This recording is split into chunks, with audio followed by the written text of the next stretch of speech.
아멘. 우리에게 일어나는 모든 사건들, 또 모든 환경들, 여러 가지 일들을 하나님 앞에서 우리가 감사함으로 받으면 모든 것이 하나님의 선물이다. 그래서 이 그 극심한 고난을 하나님의 선물로 받는 사람들이 있어요. 위대한 사람들이에요. 그분들이 그렇게 하나님의 선물로 받아서 그걸 하나님 앞에 돌려드릴 때 하나님께서는 그걸 가지고 굉장히 위대하게 쓰더라고요. 여러분, 사실 우리는 살아가면서 늘 엎질러진 물과 같은 그런 삶을 사는 거예요. 왜냐하면 내가 실수했든 어떻게 했었든지 간에 내게 어떤 일이 일어나면 그건 이미 돌이킬 수가 없어요. 이미 지나버린 일이기 때문에 지금 여기 뭐 이렇게 하다 물을 내가 툭 쏟았다 해도 어떻게 할 수가 없어요. 그때부터 내가 이렇게 쏟은 걸 어떻게 해야 될까 하는 게 나에게 남았을 뿐이에요. 그런데도 우리는 이걸 원망하고 불평하고 속상해하고 신경질 내는 거예요. 이것 때문에. 그래, 여러분, 우리가 삶의 자세가 예수님을 믿을 때 우리가 하나님을 정말로 믿는다면 하나님은 1.1핵도 틀리지 않는다는 것을 알고 있고, 또 우리가 그럼에도 불구하고 죄악으로 인하여 일어나는 어떤 사건들이나 나쁜 일들이나 이런 것은 하나님이 주는 것은 아니지만 허락해 놨으면 하나님이 자신이 있기 때문에 허락해 놓는 거예요. 우리에게 어떤 그 사건을 반전시킬 수 있고 그 사건에 있어서 더 큰 축복으로 역사할 수 있다는 그 하나님의 자신감. 그래서 여러분들에게 늘 우리에게 고난은 하나님의 자신감이라고 여러분들에게 늘 이야기했죠. 내게 일어나는 모든 사건은 하나님이 자신이 있기 때문에 내게 허락해 놓으셨다 하는 거예요.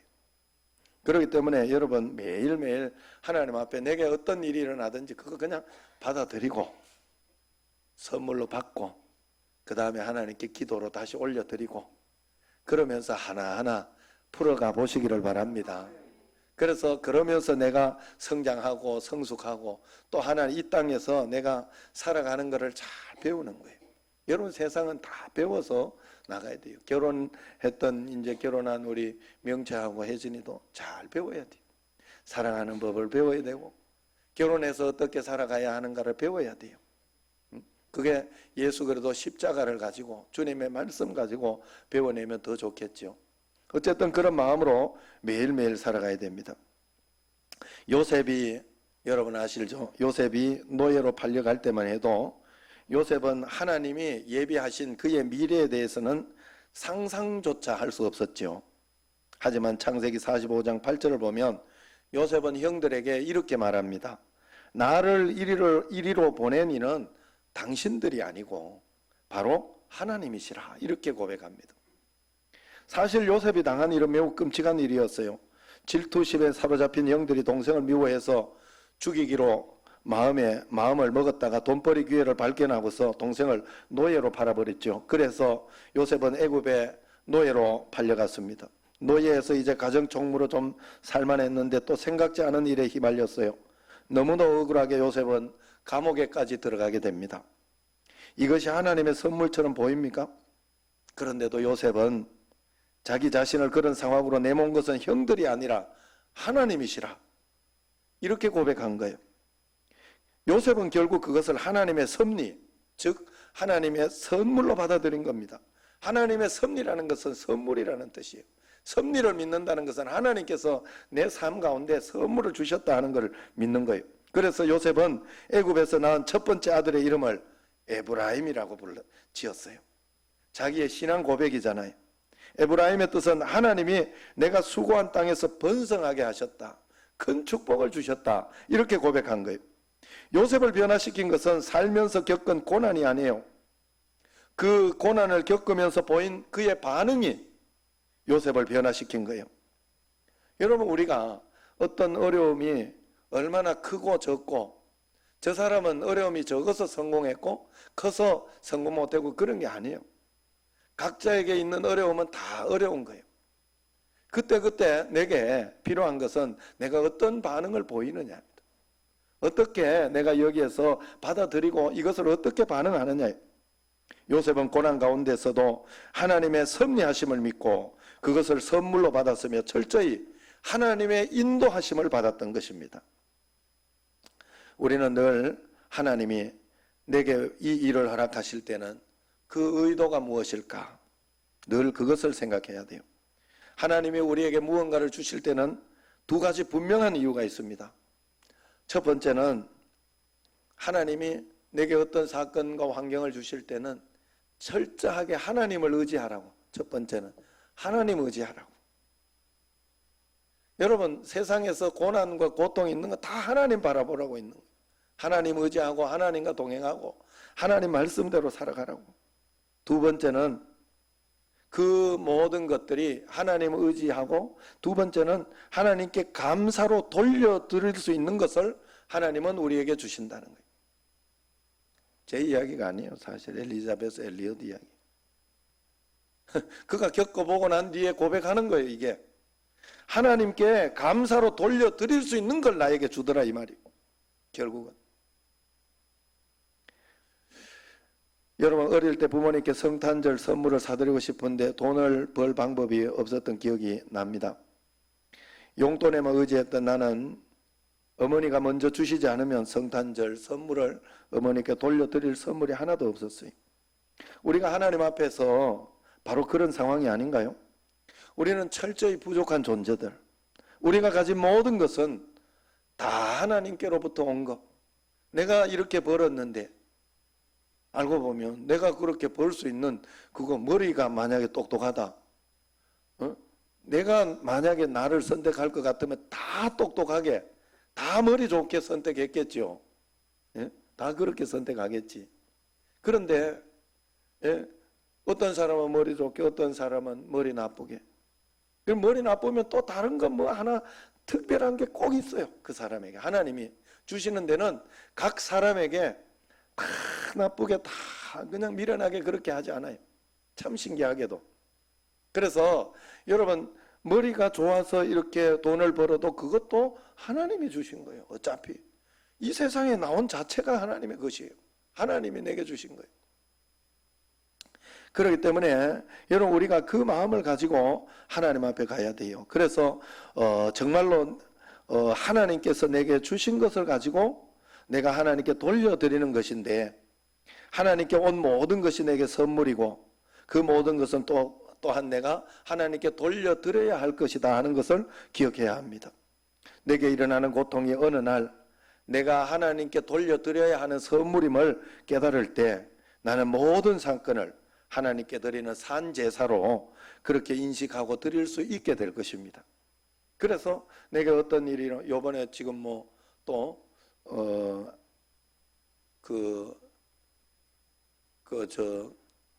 백령도에서 연락이 왔어요. 목사님이 연락이 와가지고, 목사님이 이게 이 상황으로 계속 코로나 상황으로 가면 백령도 안 될 것 같습니다 이러더라고.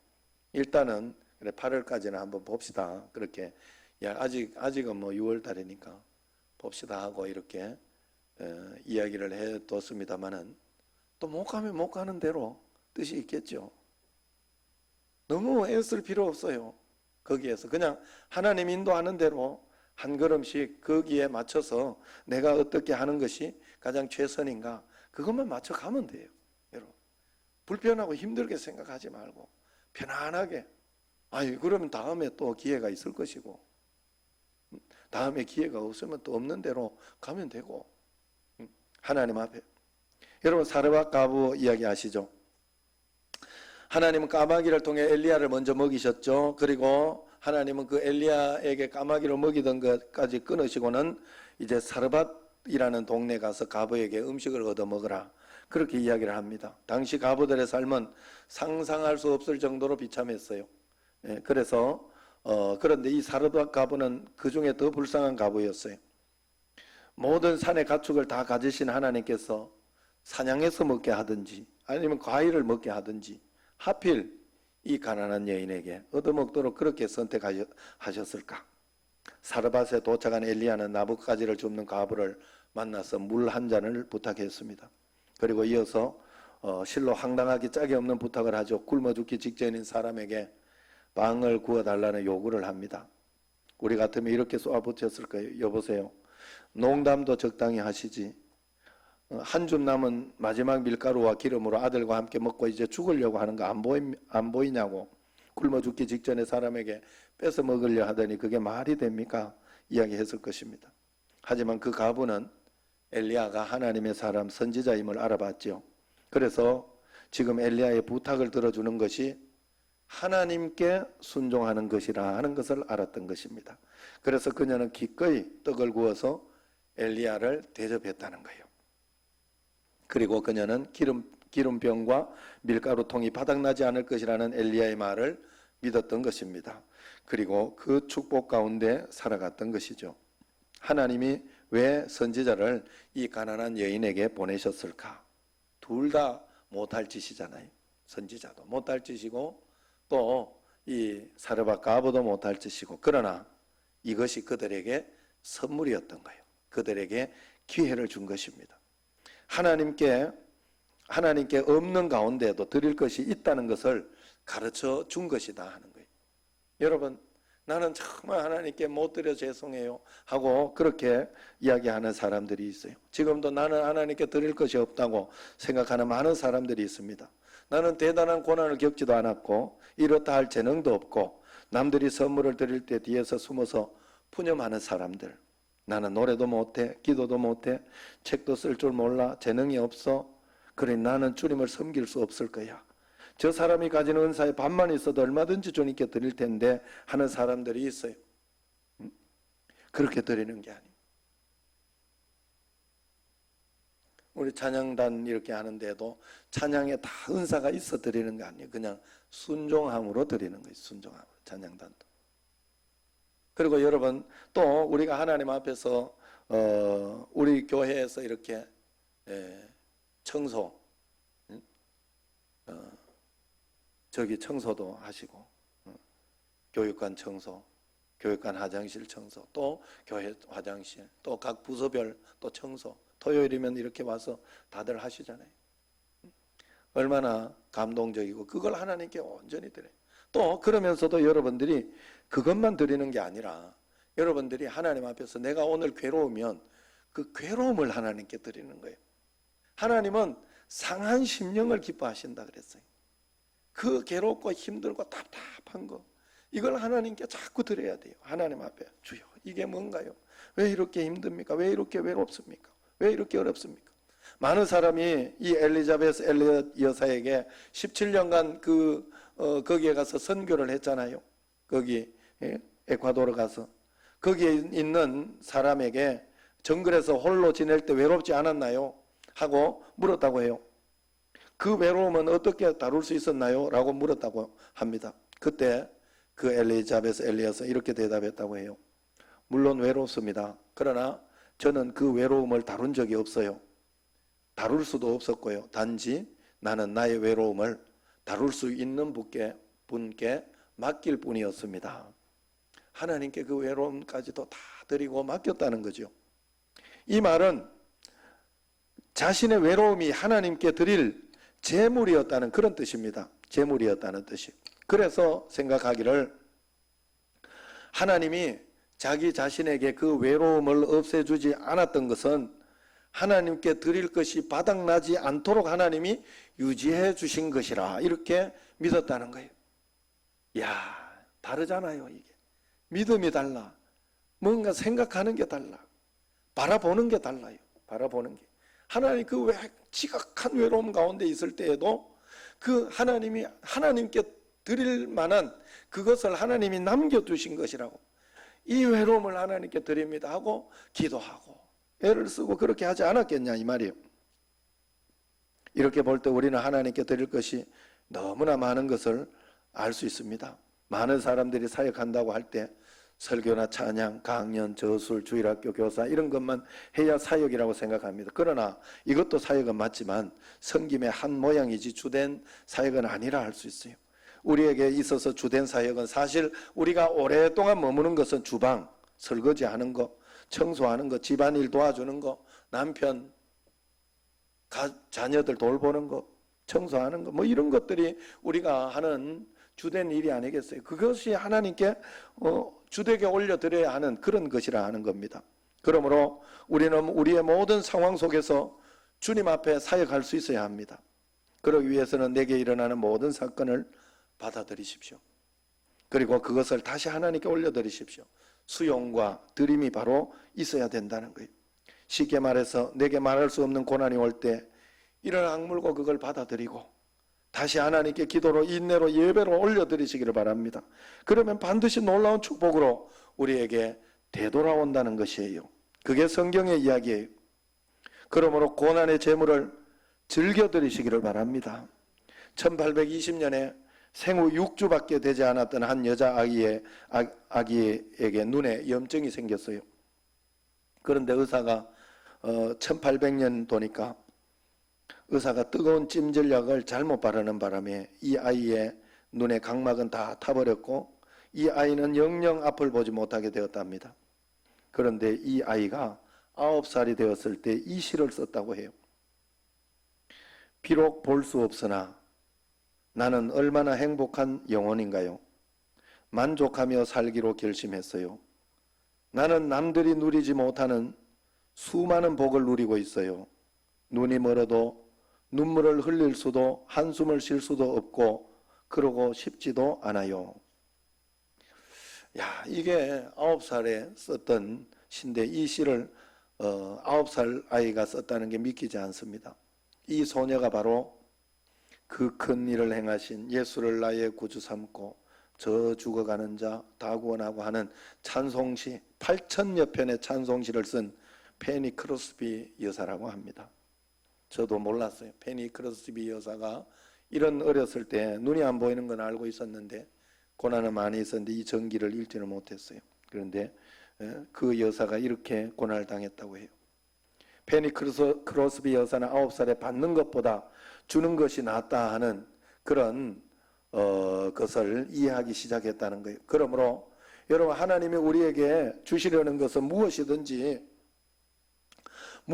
일단 수용하고 수용한 것을 감사로 소화해서 그걸 다시 하나님께 돌려드릴 수만 있다면 우리는 굉장히 큰 축복이 아닐 수가 없습니다. 그러나 만약 하나님이 내게 기도한 것에 특정한 이런 응답을 주셔야 한다고 내 멋대로 판단하고 그 판단을 내 믿음의 근거로 삼고 살아가면 우리의 믿음은 굉장히 위태로울 것입니다.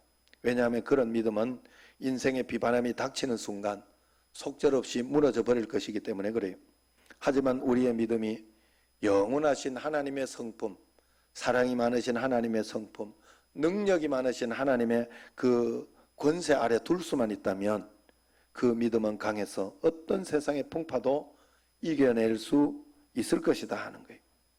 하나님이 우리에게 언제나 가장 좋은 것 주신다는 그 성품 속에 우리의 믿음을 두어야 한다는 겁니다. 그러므로 우리가 복을 받는 신앙생활을 하기 위해서 두 가지 믿음의 원칙을 여러분 철저히 지키시기를 바랍니다. 첫 번째는 여러분 십자가의 원칙을 꼭 지켜야 돼요. 생명은 죽음에서 나옵니다. 하나님께 내 슬픔을 드리면 하나님은 그분의 기쁨을 내게 주십니다. 하나님께 내 상실을 드리면 하나님은 그분의 유익을 내게 주십니다. 하나님께 내 죄를 드리면 하나님은 그분의 의를 우리에게 주십니다. 그런데 하나님이 내게 그분의 생명을 주실 수 있는 것은 그분이 먼저 내게 그분의 죽음을 주셨기 때문에 그렇습니다. 그러므로 우리는 먼저 그 십자가를 받았기 때문에 십자가를 져야 합니다. 마가복음 10장 30절에 보면 나를 위하여 자기 목숨을 잃는 자는 얻으리라 그렇게 말씀했습니다. 주님을 위해 육신의 십자가를 지라는 거예요. 그 말씀을 보고 짐 엘리엇은 이렇게 이야기했죠. 잃을 수 없는 것을 얻기 위해 지킬 수 없는 것을 내놓는 사람은 바보가 아니다. 우리가 십자가를 지는 것은 어리석은 일이 아닙니다. 영원한 것을 잡을 수 있는 축복임을 알아야 합니다. 그러므로 주님께 나의 십자가, 내가 져야 할 십자가, 내가 감당해야 할 십자가가 있어요. 살아가면서, 내가 태어나면서 그 십자가를 잘 지려고 하고, 그래서 가정에서도 남편하고 여러분 부부가 결혼하는 순간 져야 할 십자가가 있어요. 부부 사이에. 여러분 또 자식을 낳으면 자식과 부모 사이에 져야 할 그 십자가가 있어요. 자식에게 져야 할 그 십자가를 잘 질 때 우리는 축복으로 돌아오는 거예요. 내가 직장을 가도 모든 것에는요 다 그게 있어요. 좋은 것만 있지 않아요. 여러분, 그러므로 우리가 하나님 앞에 이 십자가를 잘 져야 될 줄로 믿습니다. 두 번째 원칙은 십자가를 지고 생각의 전환을 해야 돼요. 축복을 받으려면 우리의 생각도 변화가 되어야 됩니다. 옛 자아의 생각, 옛 사람의 생각을 그대로 가지고 있으면 안 돼요. 우리의 생각은 본향을 바라보는 시각으로 반드시 바뀌어야 합니다. 성경에서 복을 받은 사람들은 모두 생각이 달랐어요. 그들은 한결같이 이 세상의 것을 목표 삼거나 바라보지 않았습니다. 그들의 눈은 언제나 본향을 바라보고 있었습니다. 바울은 감옥에서도 찬양할 수 있었죠. 그래 감옥에 있으면서 교회에다가 강력한 편지들을 썼어요. 옥중서신이라고 그래요. 갈라디아서, 에베소서, 빌립보서, 골로새서. 그 중에 빌립보서는 바울이 빌립보 교회에다가 쓴 기쁨의 서신입니다. 거기에서 바울은 고난은 은혜요 선물이라고 분명히 말하고 있어요. 오늘 골로새 말씀을 또 보면 골로새서 이렇게 골로새 교회에 쓴 편지에 보면 오늘 말씀에 이렇게 이야기하고 있죠. 나는 이제 너희를 위하여 받는 괴로움을 기뻐하고 너희들 때문에 내가 힘들고 어려운 어떤 그런 박해, 고난 이것을 내가 기뻐한다 이야기를 합니다. 골로새 교인들을 위해 받는 고난을 기뻐한다. 왜 이 고난을 기뻐할까? 뒤에 보면 그리스도의 남은 고난을 그의 몸된 교회를 위하여 내 육체에 채우노라 그랬어요.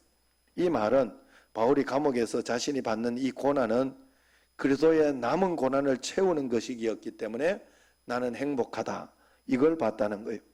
바울의 고난이 바로 그리스도께서 자기 자신에게 남겨놓으신 것, 그리고 그리스도께서 함께 받고 계신 그 고난이라는 시각이 있었던 겁니다.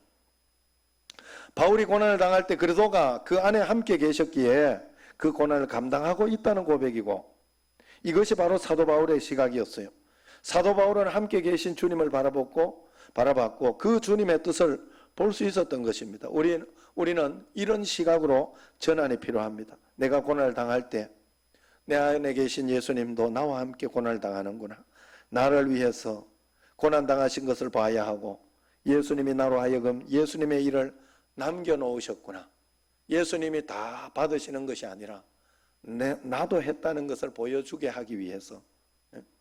여러분, 사실 예전에 그런 일이 있었어요. 오늘 퍼즐 한번 보려고 하는데 우리 이렇게 퍼즐 하다가 저는 퍼즐 별로 싫어하니까 한두 개 이렇게 맞추고 놔두면 아내하고 예정이하고 다 하고 마지막 퍼즐 한 조각만 딱 내요. 당신이 거기 퍼즐을 딱 맞추는. 내가 맞추고 내가 다 맞췄다. 하나님이 우리에게 그런 은혜를 주시는 거예요. 그런 은혜, 하나님께서. 그렇기 때문에 우리가 그 시각을 가져야 돼요. 성경은 고난을 가지치기에 빗대어서 이야기해요. 세상의 열매는 가장 철저한 가지치기에서 나옵니다. 가장 순수한 금은 가장 뜨거운 불에서 나옵니다. 내 인생의 가장 귀한 교훈들은 하나같이 가장 깊은 물을 통과할 때 찾아옵니다. 가장 큰 기쁨은 가장 큰 슬픔에서 오는 거예요. 생명은 죽음에서 나오는 겁니다. 오늘 우리는 어떻습니까? 내게 일어난 고난도 주님의 선물임을 인정하고 그것을 십자가로 받고 다시 하나님께 기도로 돌려드리고 있습니까? 내 존재의 모든 것, 내가 가진 전부, 내가 하는 모든 것, 내 모든 고통을 주님께 다 돌려드리시기를 바랍니다. 그래서 내게 일어나는 모든 것들이 축복이 되게 하십시오. 부정적이고 실패할 것 같은 마음을 버리시고 함께 고통당하고 계신 예수님께서 최상의 것으로 주실 시각으로 눈을 바꾸고 믿음으로 눈을 바꾸고, 여러분 저도 어느 날 이렇게 깨달아지니까 참 감사한 게 뭔가 하면 어려움이 있을 때 내가 원망한다고 득되는 일이 없더라고. 득될 일이 없어요. 득될 일이 없어. 그냥 나만 그냥 그래지는 거예요. 내가 하나님 원망한다고 그거 가지고 뭐 그렇게 원망하면 하나님 바꿔주면 좋겠는데 오히려 마귀가 그걸 가지고 더 피폐하게 하니까 나한테 덕되는 게 1도 없어. 그냥 어떻게 해서 다시 한번 이 문제를 잘 해결해 볼까 하는 게 나에게 있어야 돼요. 결국은. 아니 내가 세상적으로 살아도 그렇다. 믿음 없어도 그렇더라고. 믿음 없어도. 나 어느 날 그걸 깨달으니까 야, 나 참 어리석게 살고 살 수 있겠구나 내가. 속상해가지고 막 욕을 하고 하면 그때는 좀 편한 것 같지만 그때는 좀 좋은 것 같지만 나한테 득되는 게 없어요. 어차피 그렇게 하더라도 다시 추스리고 다시 이걸 어떻게 해결하고 문제를 풀어갈까 다시 생각하는 것밖에 남는 게 없어요. 어차피 우리가 그래야 돼요. 그렇기 때문에 우리가 하나님 앞에 하나님은 도와주신다고 했으니 하나님이 가장 좋은 것으로 믿어라. 지금 당장 판단하지 말고 조금 기다려봐라. 하나님이 그러면서 마지막에 하나님이 이 퍼즐을 어떻게 하는지 기다려봐라 하지 않습니까? 그것과 마찬가지로 내가 당하는 고난은 성경에서 그리스도의 남은 고난을 몸된 교회를 살리기 위해 내 육체에 채우는 것이라 했으니 그 각오로 여러분 꼭 살아가시기를 바랍니다. 고통은 절대로 헛되지 않습니다. 의미 없는 고통 없고 땅에 떨어져 버릴 고통 없습니다. 모든 것을 축복으로 받아 선물로 받아 그 고통조차도 하나님의 놀라운 축복으로 만들어가는 여러분과 저가 되기를 주의 이름으로 축원합니다. 기도하겠습니다.